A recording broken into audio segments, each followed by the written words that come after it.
توانایی و ابتکار و اراده ملت ایران رو هنوز درست نتوانستن بفهمن. این رو ما باید به اینها بفهمونیم.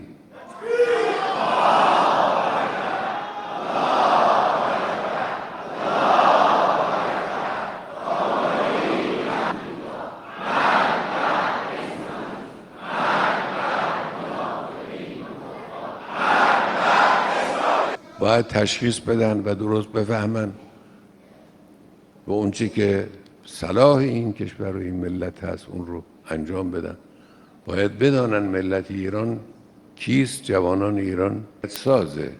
این رو باید حفظ کن. بزرگنمایی اونا غلطه، اما توجه داشته باشید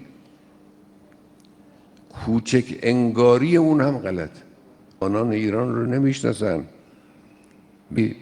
خطای محاسباتی رژیم صهیونیستی باید به هم بخوره.